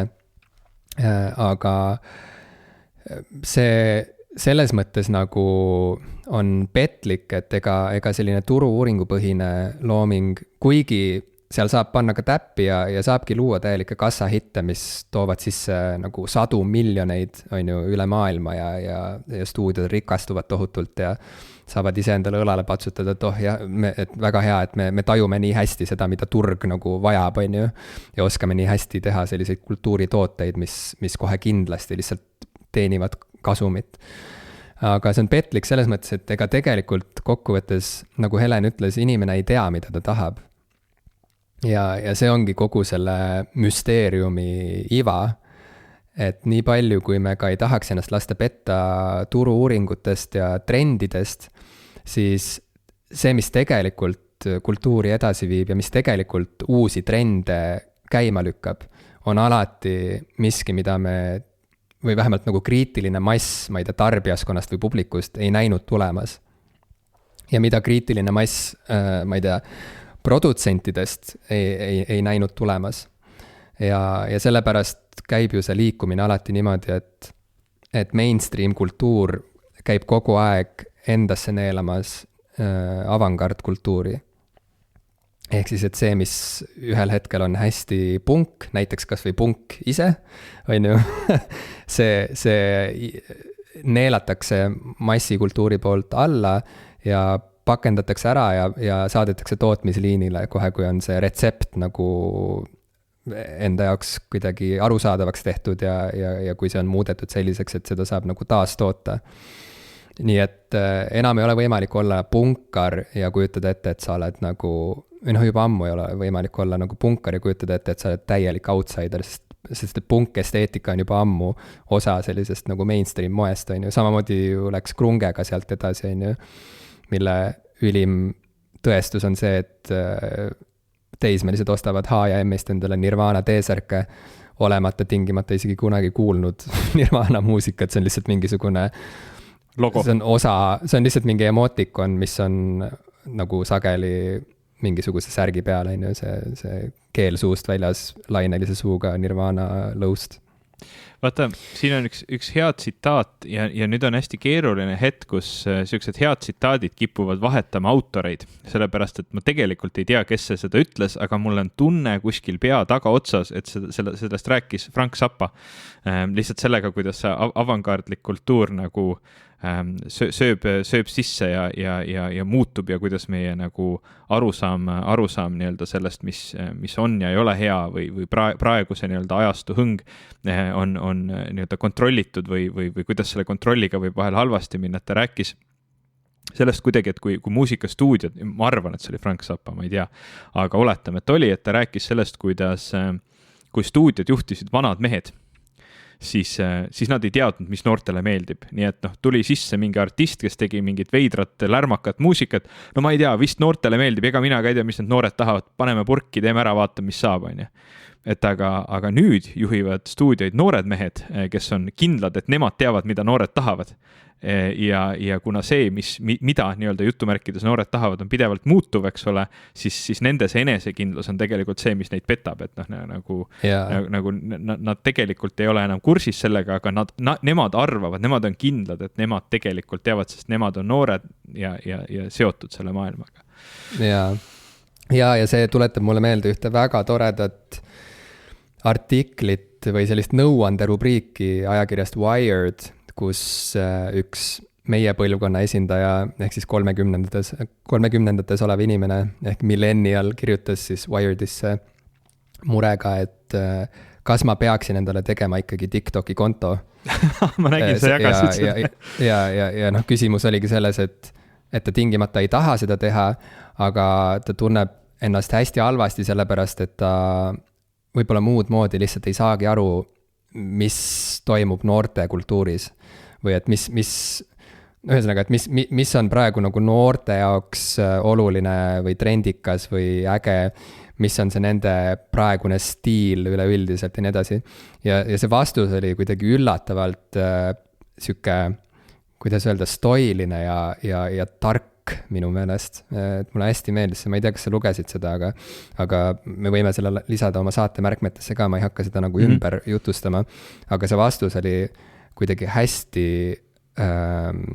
oluline meeldetuletus mulle endale ka selle kohta, kuidas üleüldse ei ole võimalik, samamoodi nagu sa ei saa, ma ei tea, hüpata üle oma varju või sa ei saa kuidagi eraldada ennast oma varjust nagu Peeter Pan, samamoodi ei saa ka tegelikult tahtlikult mitte kuidagi püsida kaasas, ma ei tea, kõigi trendidega ja püsida kaasas nii-öelda nagu mingi noorte slängiga või mis iganes, on ju.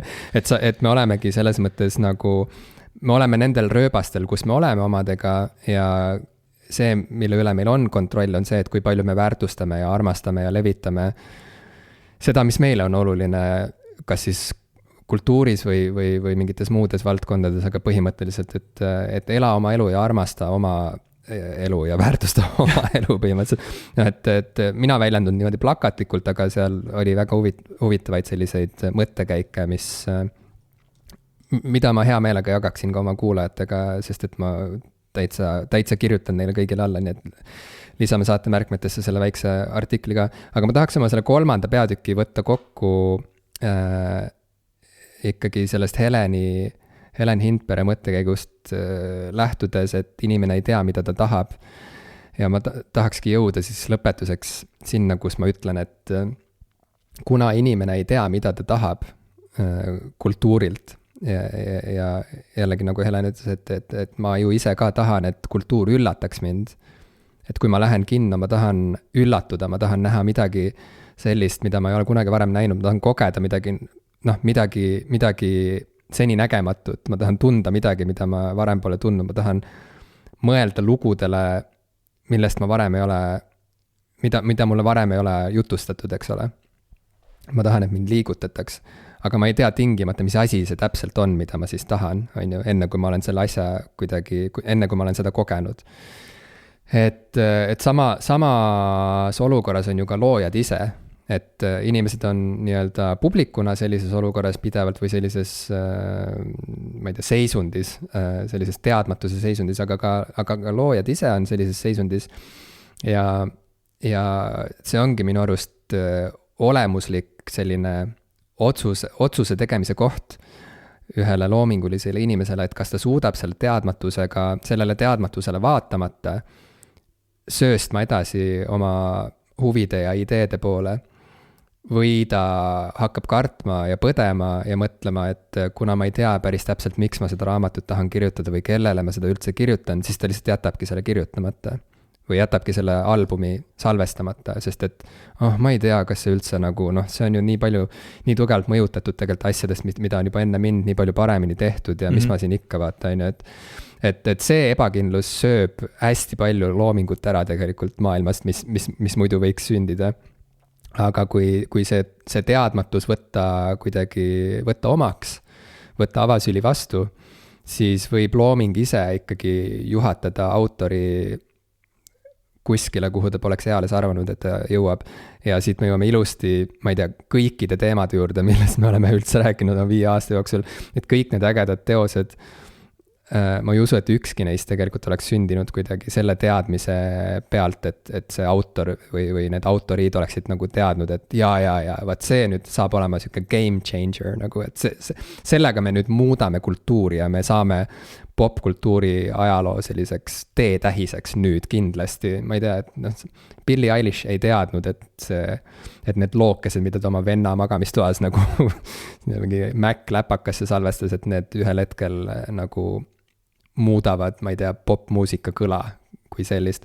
Ja ma enne tõin selle Nirvana ja H ja M-i T-särkide näite.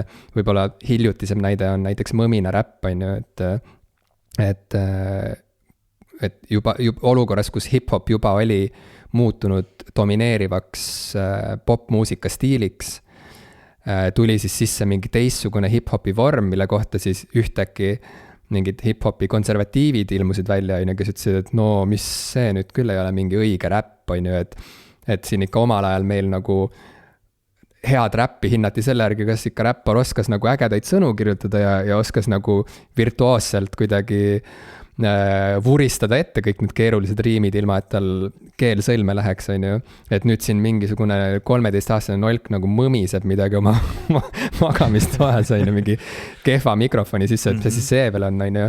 Ja low and behold, Mõmina räpp on nüüd olnud juba aastaid nagu kõige domineeriv hip-hopi vorm, on ju, kus kõigi hääled on autotunitud ja näiliselt kõik räpparid kõlavad täpselt ühtemoodi, kõigil on saa mingisugune imelik siuke arvuti hääl ja nad mõmisevad mingeid asju siukse trap-beat'i peale. Ja isegi enam, kui sa oled tähele pannud, siis isegi enam apteegi reklaamides ei visata sellele nalja, et täiskasvanud inimesed ei saa aru noorte muusikast. mis asja? Ma sellest viitest nüüd ei saanud aru. Minu meelest, ma ei mäleta, milline Eesti apteegikett see oli, aga kui Mõmina Räpp oli veel sellises nii-öelda pool populaarses, pool avantkaardses nii-öelda seisus, siis mingisugune Eesti apteegikett tegi reklaami retseptiravimitest sellega, et mingid a la Õnne 13 näitlejad üritasid oma Mõmina Räppi teha. Mul ei ole see reklaam väga hästi meeles, aga kui ma ta üles leian, siis ma panen ta sinna saatemärkmetesse. No see oli täpselt see aeg, kus siis nagu, et nii see tööstus ise või ütleme, kogu see žanr ise oli nagu mõistmas, millega tegu on, aga siis samal ajal oli veel nagu sellistel täiskasvanud inimestel hea naerda, et noored kuulavad jälle mingit jura, et nüüd on ikka täitsa hukas kõik. Nagu ikka. Nagu ikka, jah. Nii et ühesõnaga lõpetuseks, mina suhtuksin väga skeptiliselt autorisse, kes mingis intervjuus väidab, et ta täpselt teadis, miks ta selle teose ikkagi tegi. Ja ma pigem nagu julgustaks inimesi ja ka iseennast, see on ka meeldetuletus mulle endale, et ma ei pea teadma, miks ma teen seda, mida ma teen või miks mind tõmbab mingis suunas. Ma ei tea, see on nagu seksuaalne orientatsioon või mingisugune või mingid muud siuksed, ma ei tea, tungid või siuksed vajadused, mis inimesel on, mis ei ole tingimata kõik kuidagi nagu sõnastatavad või nagu ratsionaalselt põhjendatavad. On mingisugused jõud, mis meid lihtsalt siin maailmas suunavad ja sinu asi ongi otsustada, et kas sa lased neil jõududel end suunata või mitte, et mida su kõhutunne täpselt ütleb. Ja see, kas lõpuks see kõhutunne juhatab sind punkti, kus sa lood mingisuguse pala, mida 10 miljonid inimesed staadionitel koos kooris kaasa laulavad, või mitte, et see kõik on nagu, see ei allu tegelikult mingile turuloogikale ja see ei allu ka kellegi tahtele, et see on midagi sellist, mis ma usun on meist suurem või vähemalt meie kontrolli alt väljas. No nii et tuleb lihtsalt teha oma asja nagu. Ja ei ole tingimata vaja teada lõpuni, miks sa seda asja pead tegema. See, et tarbija ei tea, mida ta tahab, on väga huvitav, et seda on nagu, et kuna me rääkisime siin telefonidest ja nutitelefon oli üks selline võrdluskoht nii-öelda selle loomingu kõrval, eks ole, et siis see on üks asi, mida Steve Jobsile, ma nüüd läksin Timi peale, aga mida ma tegelikult tahan öelda, et see on üks asi, mida Steve Jobsile on nii-öelda omistatud, et kui Apple täna Tim Cooki juhtimisel on kuidagi selline väga ettevaatlik ja turu-uuringute põhine, nagu sa siin ka loomingu puhul rääkisid, eks ole, tuurime, mida inimesed tahavad ja siis pakume neile seda, siis Steve Jobs ütles inimestele, mida nad peavad tahtma, eks ole, et see nagu vahe oli selles, et Jobs nagu riskis, tema tunnetas, mida inimesed võivad tahta, lihtsalt nagu andis neile siis seda ja see oligi nagu kuidagi selline ühe inimese siuke loominguline liidriroll versus siis selline nii-öelda uuringute ja turuanalüüside ja kõige põhjal siis toimimine, eks ole. Aga mul on tunne, et miks ma selle teema, miks see teema mind niivõrd kõnetas ja miks ma nagu sellest nii palju mõelnud olen viimasel ajal, on rohkem seotud sellega, et ma ei suuda siin tajuda ära seda täpset probleemi kohta. Kas või see sama autor selle raamatu, mida ma nüüd peale seda osa saan lugema hakata. Isegi see autor nagu alustab kohalt, et meil on nagu ühiskonnas probleem, et me hindame reaalteadusi rohkem kui humanitaarteadusi. Kui me räägime sellest teemast, siis üleüldiselt see kipub ikkagi nii olema, et me nagu kõik nõustume oma vahel, et jah, et see on nagu natuke kurb, et me nagu loomingut piisavalt ei hindame rohkem materiaalseid asju. Aga mul on siuke tunne, et siin tegelikult ei olegi mitte mingit vahet, et nagu üks looming kõik, üks kasulik või üks kasutu nagu kõik, et siin ei ole nagu mingeid erilisi vahesid ja täpselt samamoodi nagu on täiesti loomulik ja loogiline luua läbi turu-uuringute, mis maandab su riski võib-olla selles osas, et kui sinu eesmärk on luua midagi, mis võimalikult palju inimesi kõnetab, siis ehk need turu-uuringud aitavad sul natuke riske maandada, aga ei kaota neid kindlasti ära. Ja samamoodi, eks on täiesti relevantne luua ise midagi, ja täiesti lähtuda oma kõhutundest ja töötada täiesti vastu sellele nii-öelda üldlevinud teadmistele, et need on kõik täiesti valiidsed tegevused, luua telefoni on valiidne, luua luuletust on valiidne ja mõistlik, et need on kõik nagu väga ühel pulgal täna ja täiesti nagu et nagu tasakaal justkui tundub olevat, aga samas alati, kui me nendest teemadest räägime, siis me kuidagi sellega kaasneb mingi ikkagi selline melanhoolia või mingi selline tunnetus, et midagi on kuskil paigast ära, et me ikkagi ei hinda piisavalt neid nii-öelda väiksemaid tegijaid või neid, kes teevad asju, mis ei ole ikkagi nii popid või millest ikkagi nii palju raha ei saa, kuidagi nagu võtmata nagu seda kogu pilti ette küsima, et aga kas on üldse võimalik luua mingit süsteemi, kus oleks siis mingi teistsugune tasakaal, kus luuletus on väärtuslikum kui telefon või sama väärtuslik või mitu luuletust siis või milline luuletus siis või milline telefon, et need kuidagi, mulle lihtsalt, mida rohkem ma sellele mõtlen, seda rohkem mulle tundub, et siin ei olegi mingit teist tasakaalu kui see, mis täna maailmas toimib. Et siis me peame kuidagi mingisuguse diktatuurini või kuidagi me jõuame rohkem sinna, et okei, et siis ma ei tea, riik peaks rohkem toetama mingit ühte asja, aga lõpuks asjade väärtus, nii rahaline kui ühiskondlik, tuleb ikkagi sellest, kui hästi on suudetud ära tabada see, mida, nagu sina ka ütlesid, eks ole, mida siis inimesed tegelikult tahavad. See, mida nad ei suuda võib-olla väljendadagi või öelda. Ja selle äratabamine on seotud väga erinevate riskidega. Selle risk on suurem, kui sa paned sinna hunniku riistvara ja toormaterjali sisse, sellepärast, et sa võid ka teha telefoni, mida keegi ei taha osta ja seda on demonstreeritud, eks ole, päris palju maailmas, eks ole. Ja samamoodi on luuletusega, et väga suur tõenäosus on, et sa kirjutad luuletuse, mis ei lähe väga paljudele korda, aga samas on ka täiesti võimalik kirjutada luuletus, mis läheb inimestele rohkem korda kui nii mõnigi telefon. Ja nii edasi, et mul on selline tunne, et need diskussioonid on alati raamistatud sellega, et midagi on justkui paigast ära maailmas ja siis me otsime neid süüdlasi kas kapitalismist või ahnusest või riigist või kust iganes, aga mul on tunne, et samas see lihtsalt ongi nii, nagu asjad on. Et siin ei olegi nagu õieti midagi süüdistada või midagi teistmoodi teha ja kui me teistmoodi teeme, siis me jõuame mingite totalitaarsete nagu süsteemidele. Aga võib-olla ma eksin ja ma tegelikult ei saa aru ei endast ega sellest probleemist põhjalikult, sest lõpptulemusena ma olen selline reaalteadlane, kes tegelikult ei mõista kunsti ja loomingut ja ei ole kunagi pidanud nii-öelda näiteks elama oma loomingu peal ja lootma siis, et see nagu inimesi piisavalt kõnetab, et selle pealt teenida. Ma muide muutsin ära popkulturistide sellel koduleheküljel meie kirjelduse vahepeal, seal oli peaaegu nüüd 5 aastat on seal olnud, et loodusteaduste doktor Ivo Krustok või teadlane, loodusteadlane Ivo Krustok, midagi sihukest oli. Ma tundsin, et see ei ole täna enam adekvaatne, ma ei ole teadlane olnud enam-vähem nii kaua, kuni see kiri seal on olnud, nii et nüüd on sinna kirjutatud Keskkonnaametnik Ivo Krustok. Okei, Keskkonnaametnik, see kõlab väga nagu hea müügiargument meie saateks, kuule, mida Keskkonnaametnik arvab. See on palju vähem nagu kutsuv ja seksikas, kui see, mis seal enne oli. Aga see tundub mulle ausam. Okei, ma ei tea, kas seksikuse nimel tasub olla aus. Ma arvan, et sa pead valima, et kas asi on seksikas või aus.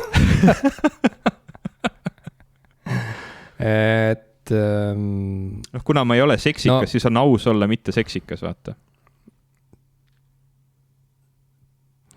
Ei seksikus on nagu vaataja silmades, et selles mõttes nagu me ei tea, mis on inimesele seksikas. See on ainult üks perspektiiv, mida sa näed, aga sa ju ei tea, mismoodi teised sind näevad. Ma tõesti ei tea. Loodetavasti sa natuke tead, mismoodi su abikaasa sind näeb näiteks. Ma väga loodan, et tema ei ole sulle sisendanud, et sa oled väga vähe seksikas.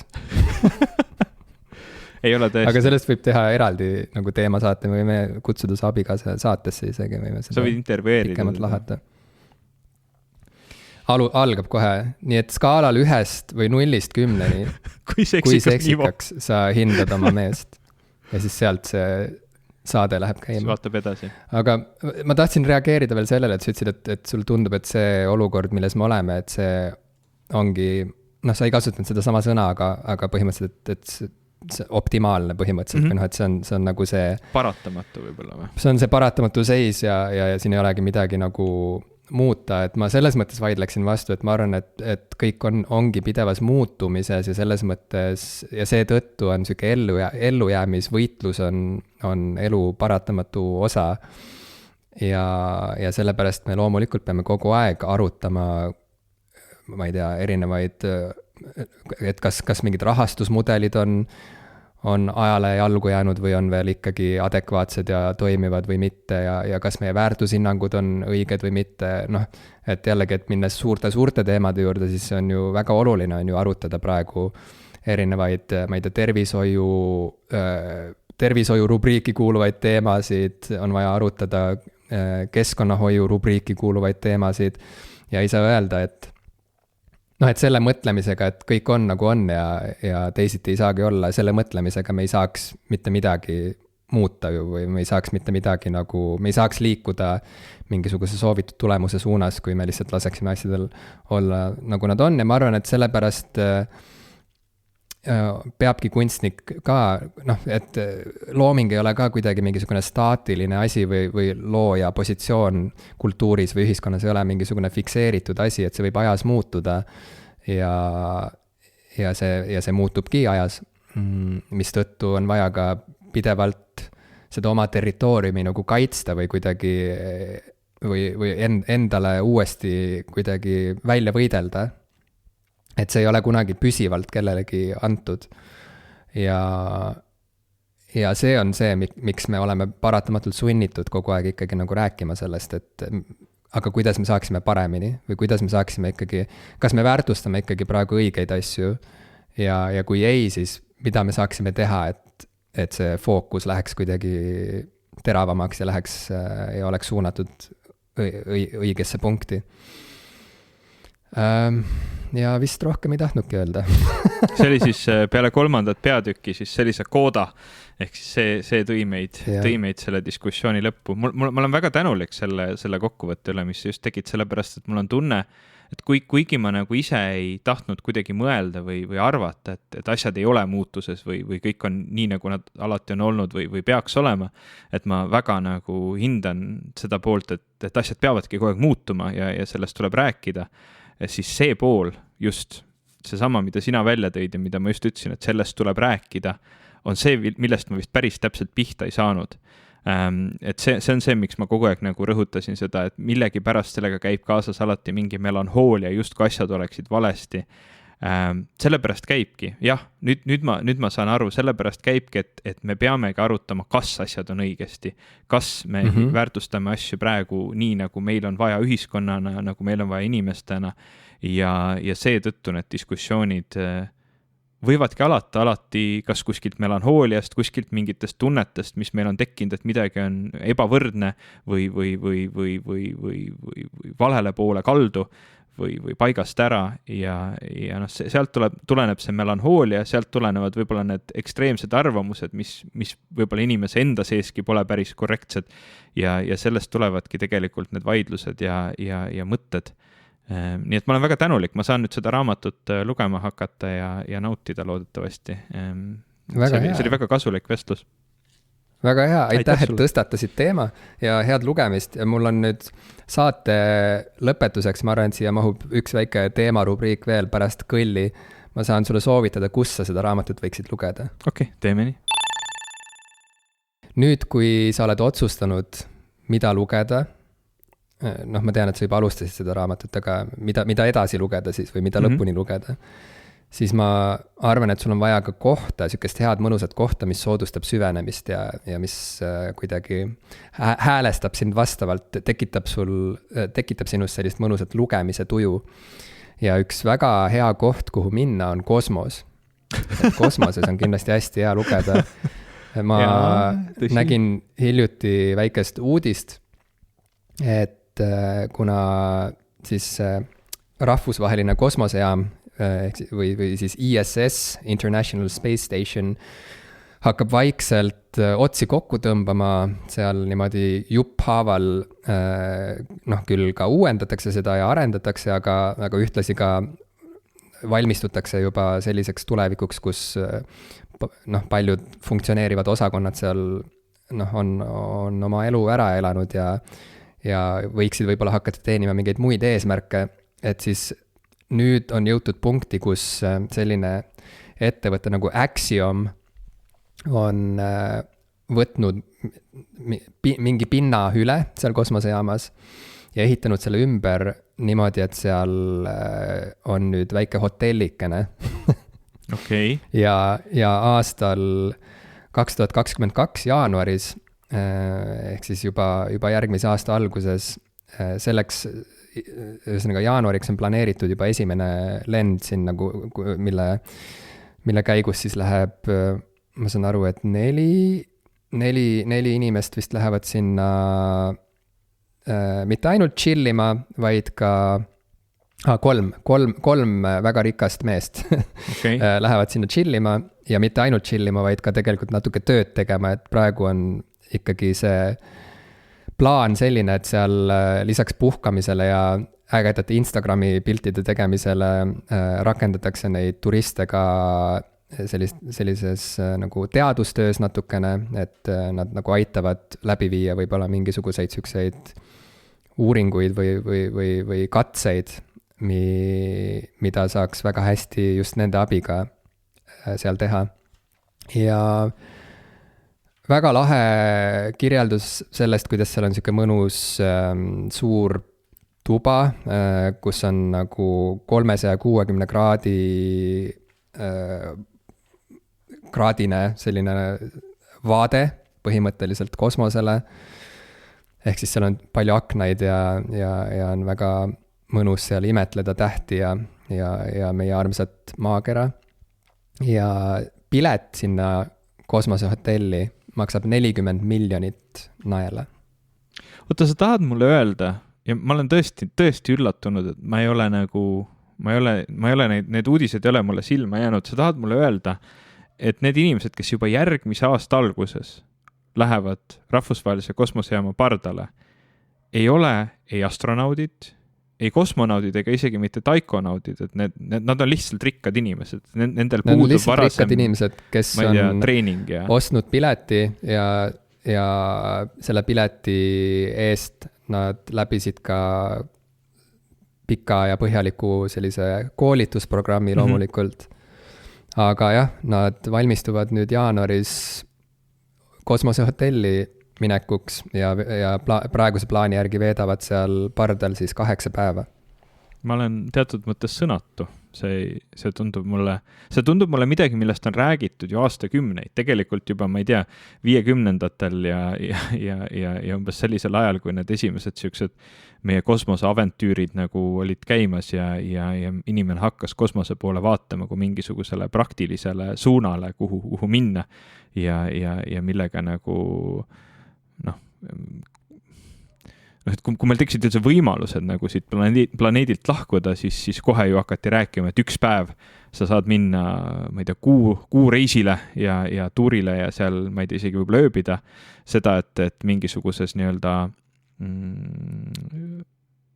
orbiidil olevas kosmosejaamas nagu ööbida, seda on ka juba ju palju räägitud ja rääkimata siis sellest, et lihtsalt sa võiksid tõusta mingisuguse raketiga korraks nii-öelda kosmosesse ja tagasi alla kukkuda, et kõik need variandid on ju turismi mõttes väga palju räägitud, aga see, et see juba 2022 aasta alguses võiks toimuda, ja sellises mõttes, et see ei olegi mitte lihtsalt see, et lähed korra üles ja tuled alla tagasi, vaid sa ikkagi lähed nagu reaalselt hotelli. See tundub mulle täiesti uskumatu. See tundub mulle nii äge. Ma ei läheks sinna ise muidugi lugema, aga super äge. Ja, absoluutselt. Ja kusjuures selle kõige juures tundubki veel kõige ägedam see, et sa ei pea sinna minema lihtsalt niisama jõlkuma või passima, vaid sind rakendatakse seal kosmoses teaduse tegemiseks näiteks. Või ma eeldan, et see on Kas keskkonnaametnikus kerkis jälle väike teadlase huvi? Tead, see huvi pole kunagi ära kadunudki.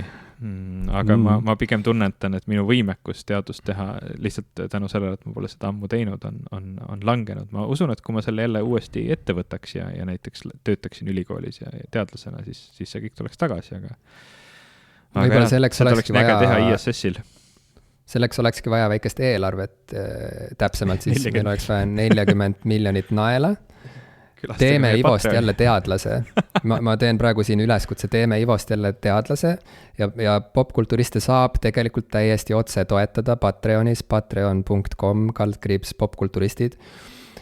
Lisaks sellele, et Patreoni lehel saab kuulata ka meie lisasaateid Nüüd, kui pinge on maas, kus me räägime asjadest, millest ei tahaks laiale ringile tingimata rääkida ja tunneme ennast seejuures väga halvasti niikuinii, et kui sul on huvi seda sorti podcasti vastu, siis seda sealt saab ja lisaks toetad siis õilsat eesmärki teha Ivost jälle teadlane, nii et kui me saame kokku näiteks, no ütleme 39 970 inimest, kes kõik toetaksid meid 1 euroga, siis me peaaegu juba saaksime kokku, täiesti vale matemaatika. Ma tahtsin öelda, et 39 999 970 inimest, kes toetaksid meid kas või 1 euroga, siis me saaksime juba väga lähedale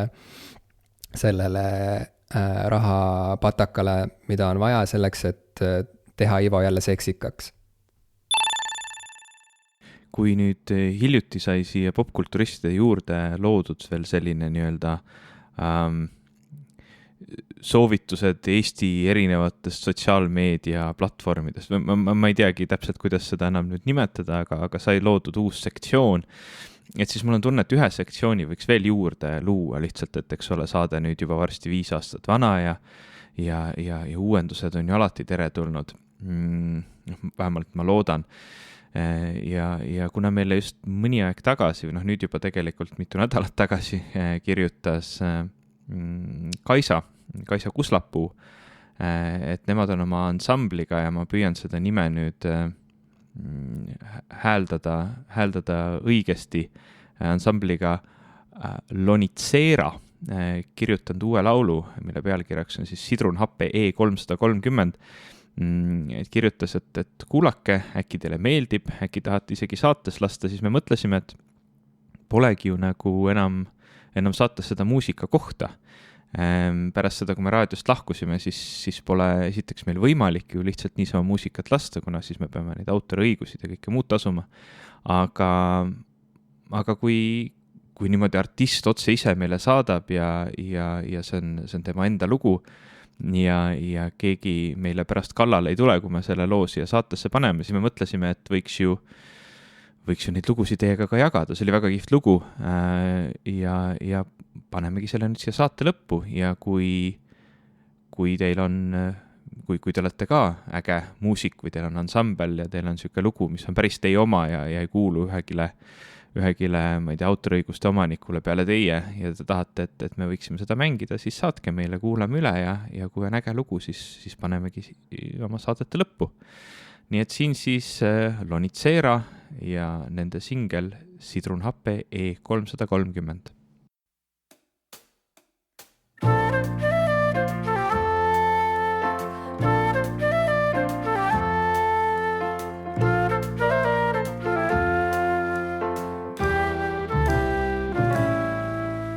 Madalat profiili hoida käsi selja taga ja hiilida mööda, et ei näeks mind sa otsimas eksiili.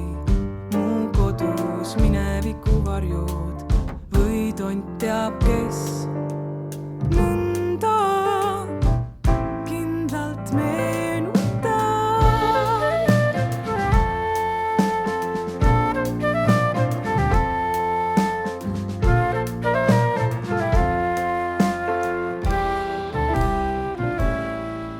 Et keemiaõpikutes me liitu keegi pole maininud ja parem on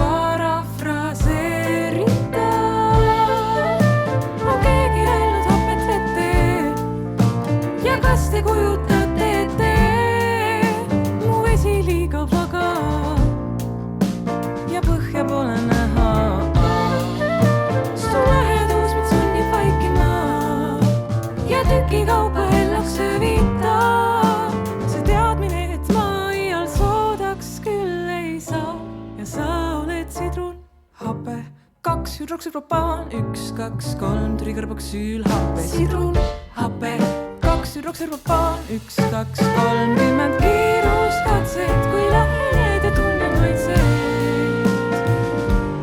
Kõrvetad, kuid ei mürgita mind veel.